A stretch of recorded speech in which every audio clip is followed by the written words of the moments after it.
Mayon Volcano just shattered a record nobody wanted broken. For 40 straight days, this mountain has been erupting without pause. And the latest data coming out of the Philippines is making veteran volcanologists say something they almost never say. We haven't seen anything like this in 15 years. Sulfur dioxide emissions have exploded to 5,503 tons per day, a staggering 8-fold surge from where they started just 5 weeks ago. That is not a volcano winding down. That is a volcano loading a gun. 80,000 people have already abandoned their homes, entire communities sitting silent beneath a cone that glows blood red every single night. And here's the part that should stop you cold. The last time Mayon pushed out sulfur dioxide at these levels, what followed was an eruption that buried entire towns and displaced communities for months on end. The same signatures, the same escalation patterns, the same deep magma signals are appearing again right now. So the question nobody in Albay Province can escape is terrifyingly simple. Is this the worst of it? Or is the real eruption still coming? Let's break down exactly what is happening inside one of the most dangerous volcanoes on the planet. Since January 6, 2026, the Philippine Institute of Volcanology and Seismology, known as PHIVOLCS, has held Mount Mayon at Alert Level 3. That designation means one thing: a hazardous eruption is highly probable. And 6 weeks into this crisis, not a single indicator has given scientists reason to lower that classification. If anything, every metric they track has moved in the wrong direction. Let me put the seismic data into perspective.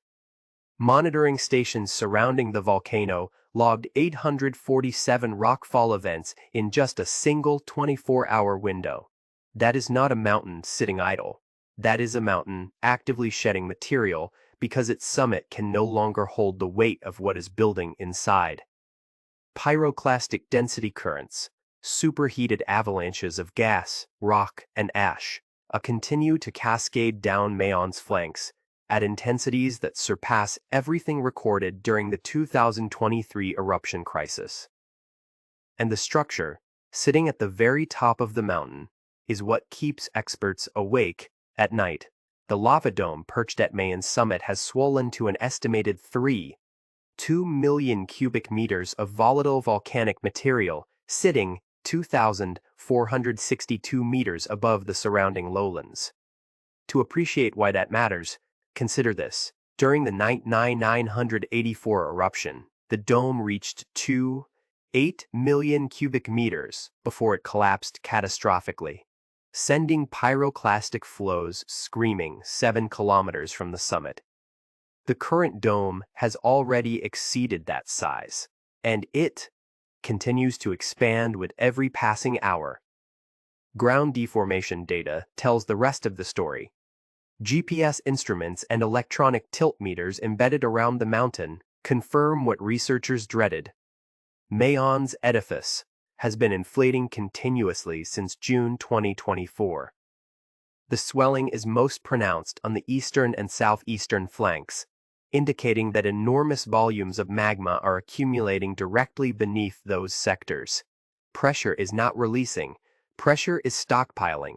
Now let's talk about the number that has the international volcanological community on high alert.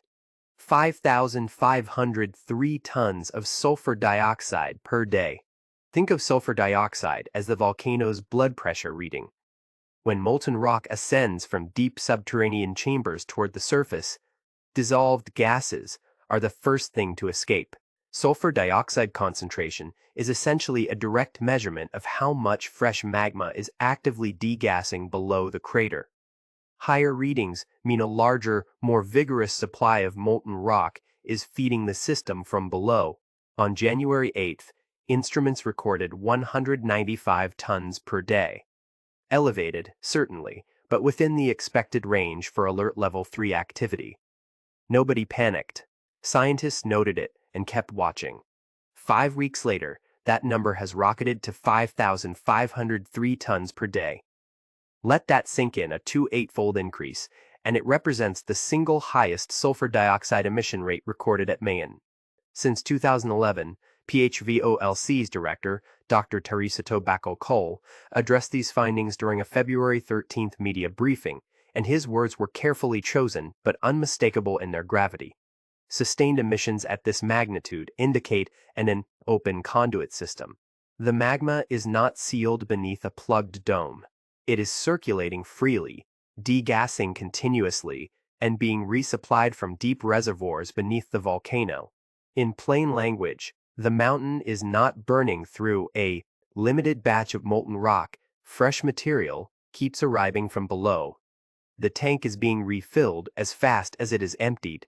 The last time Mayon produced sulfur dioxide readings anywhere near these levels was 2011. That year, elevated gas emissions preceded an eruptive phase that forced prolonged evacuations and caused devastating agricultural losses across Albay Province. Scientists who remember that episode are now watching identical warning signs flash across their instruments, and the parallels are deeply uncomfortable. But the sulfur dioxide crisis extends far beyond what is happening inside the crater. The gas itself is poisoning the surrounding region in real time. Sulfur dioxide attacks the respiratory system, aggravating asthma, inflaming bronchial passages, and causing acute discomfort even in otherwise healthy individuals. Provincial health offices report a 340% spike in respiratory complaints at clinics within 25 kilometers of the summit.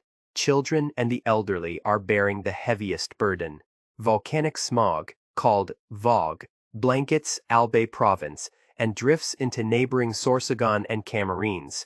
When sulfur dioxide mixes with atmospheric moisture and sunlight, visibility drops.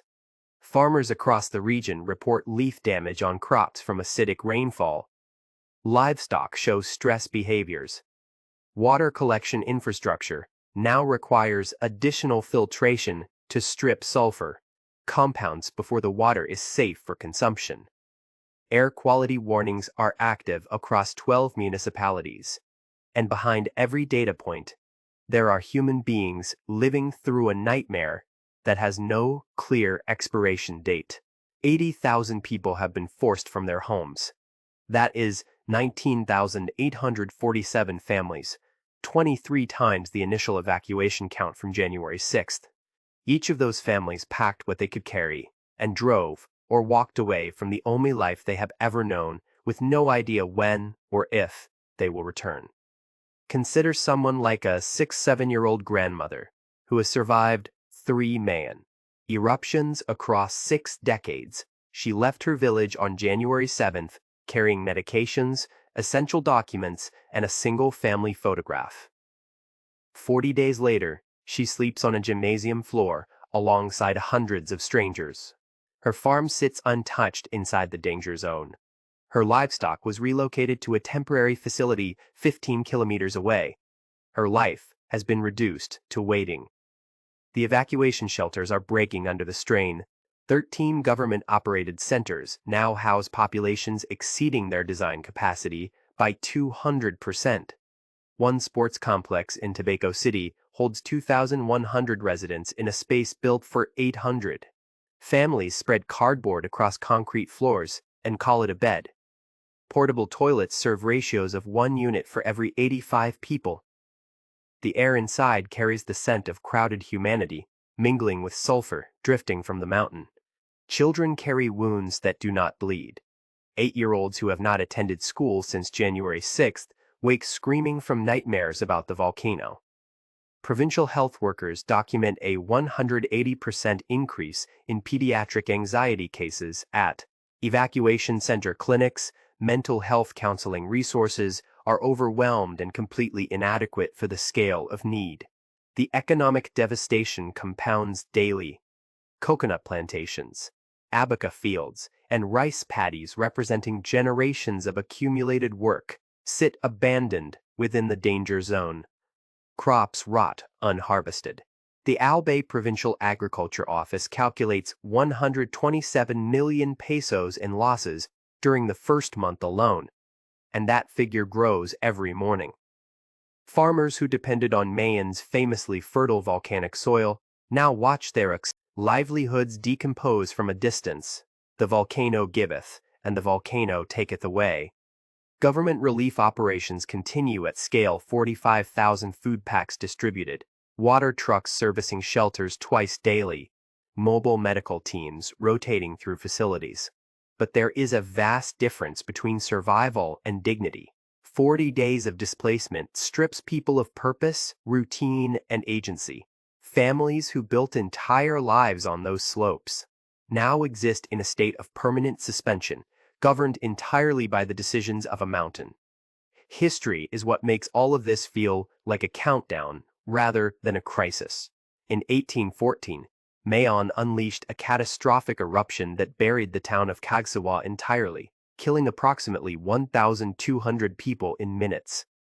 Today, the bell tower of the town church still protrudes from volcanic debris, a stone monument to what this mountain is capable of when it fully awakens. The 1897 eruption claimed over 400 lives. The 1984 event displaced communities for months. Current seismic signatures display troubling similarities to patterns documented before the 1984 eruption. Harmonic tremors indicating sustained magma movement. Volcanic earthquakes clustering at increasingly shallow depths. Accelerating ground deformation in specific sectors. These are not vague resemblances. These are textbook precursors that volcanologists are trained to recognize, and they are all present simultaneously. International attention is intensifying. The United States Geological Survey is sharing monitoring data through established cooperation channels. Japanese volcanologists from the National Research Institute for Earth Science and Disaster Resilience are providing comparative analyses from their extensive Pacific Ring of Fire databases. European research institutions have requested direct access to PHIVOLCS data streams. The consensus forming among international experts provides zero comfort. Volcanic Explosivity Index scenarios, under. Discussion range from VEI2 to VEI4.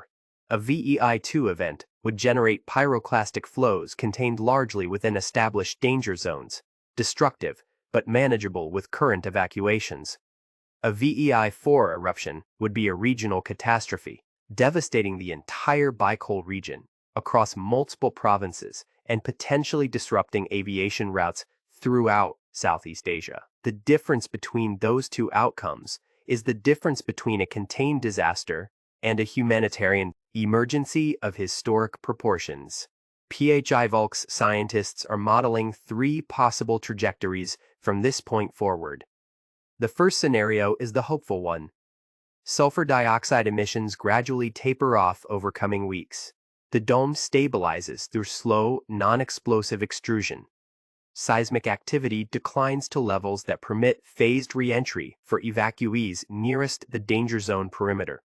This would mirror the 2023 eruption, which maintained alert level 3 for 6 months, before eventually de-escalating without catastrophic collapse. The second scenario is the endurance test. Current activity persists for 6 months or longer. Emissions stay elevated. The dome keeps growing without sudden failure. Evacuees face displacement measured in seasons, not weeks. Agricultural losses multiply. Businesses remain shuttered.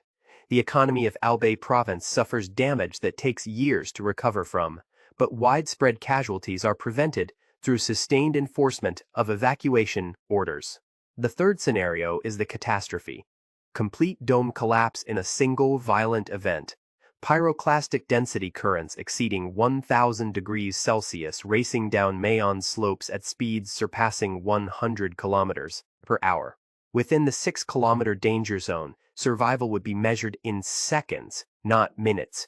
Warning time could be negligible, and there is an additional threat that arrives regardless of which scenario plays out.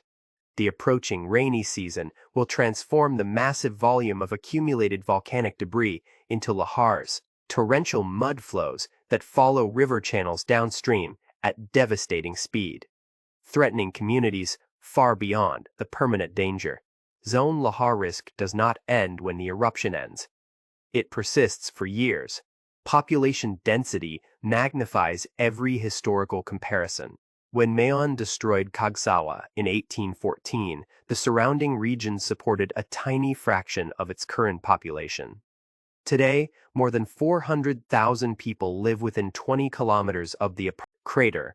The stakes are orders of magnitude higher than anything previous generations faced. At monitoring stations ringing the volcano, instruments never rest. Seismographs trace every tremor. GPS receivers log every millimeter of ground shift.